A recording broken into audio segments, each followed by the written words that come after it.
Мне не хватает громкости. Блицы выпустили FIA 3 после FIA 5. Фоновые шумы между воспроизведениями здесь довольно сильно раздражают. Tube241, всем привет, вы на канале Польза.нет, и сегодня я наконец могу высказать мое мнение о пусть уже не новых, но на данный момент последних наушников фирмы Blitzwolf. Пусть Blitzwolf и 4 серии мне и безумно понравились, но к обзору этих ушей я подхожу уже с полностью остывшей головой. Тем более прошло уже больше полугода с момента моего последнего теста FIA 4. И теперь кратко, быстро и емко 20 фактов о наушниках FIA 3. Первое. Упакованы стандартно, как и все у Blitzwolf'ов. Коробка эконом, пусть и не ультра, придут они к вам на 99% в целости и сохранности в такой упаковке. Второе. Цена по моим меркам довольно приличная, около 2400 рублей. Это очень сильно в наше время. Уже очень много сейчас в этой ценовой категории конкурентов. Прямо море, тем более на Алиэкспрессе. Третье. Комплект. Здесь все просто. Блок зарядки, наушники, кабель для зарядки, инструкция и амбушюры. Никаких чехлов и мешочков под них нет. Четвертое. Зарядка блока питания micro-USB. Опять они плодят наши кабеля. Мы же уже почти все перешли на Type-C. Пятое. Кейс просто огромный. Его реально запихать в карман, но носить его так будет высшей стадией странности. Одной рукой кейс открыть очень непросто, у меня это сделать не получается. Открывается безумно туго, что в принципе может быть и хорошо. Шестое. Заряд кейса подразумевает возможность подзарядки вашего девайса около 16 раз. Полностью кейс можно зарядить за 3 часа, но не спешите бежать покупать эти наушники, пусть и ссылку на покупку я оставил в описании к видео, как всегда. Я уверен, что очень мало людей станут их покупать после моего обзора. Седьмое. На зарядном боксе есть выход USB, и это был бы отличный факт, но проблема в том, что хотя бокс и на 2600 мАч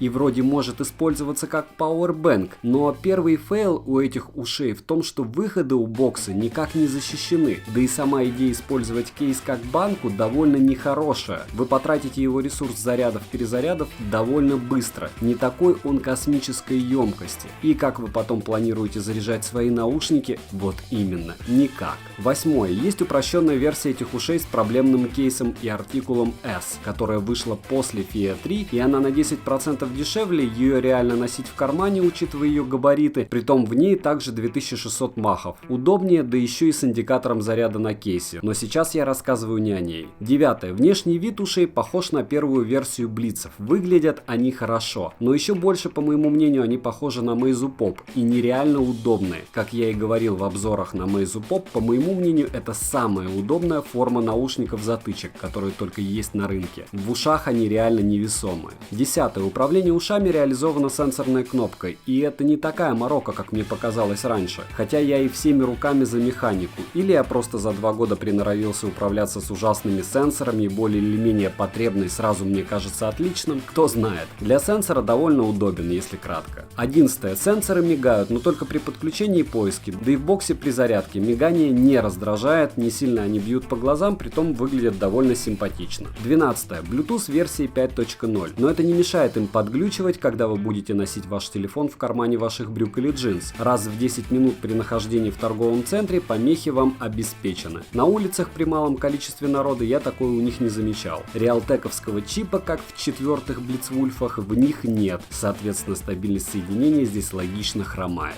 13. Автономность самих ушей при проигрывании музыки на 80% около 2,5 часов, что довольно немного, учитывая их емкость. 14. Микрофон в наушниках настолько ужасный, что в этот раз я не только не планирую записывать вам пример его работы в блюдном месте, а наоборот, примеров не будет. Даже в помещении он работает крайне отвратно. 15. Вес блока зарядки, и это, как вы заметили, я оставил под конец, целых 100 грамм. Ну очень это увесисто для беспроводных ушей. Больше, конечно, бывает, но не в квадратном исполнении. Уши весят по 4,5 грамма каждый, как всегда, невесомо. Этим никого не удивишь. 16. Включаются и выключаются уши автоматически при вынимании из бокса и помещении в бокс. Подключаются быстро, как их поместить себе в уши правильно указано в инструкции. Вот так о нас позаботились Blitzwolf'ы. 17. Шумоизоляция ушей на высоте. Рядом с автострадой не слышно просто ничего, как и в людных местах. Светофоров не слышно тоже, так что это классические затычки, в которых нужно быть очень осторожными, иначе у вас будет высокий шанс иметь проблемы на дороге. 18. Функции.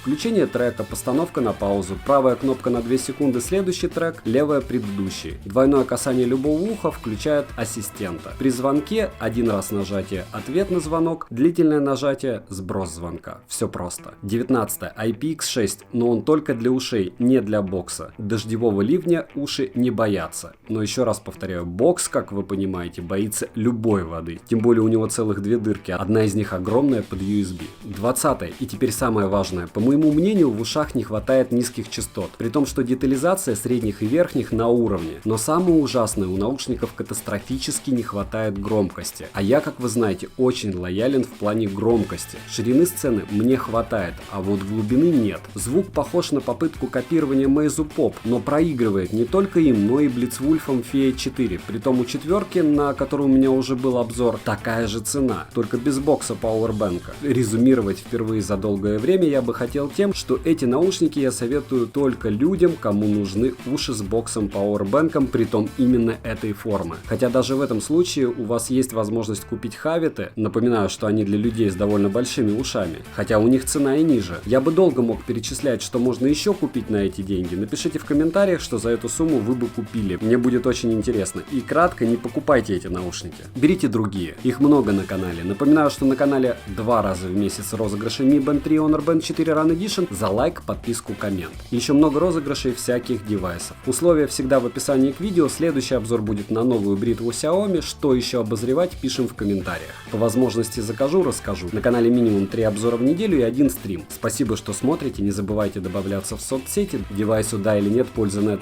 даст ответ. Добра и удачи вам, дорогие друзья.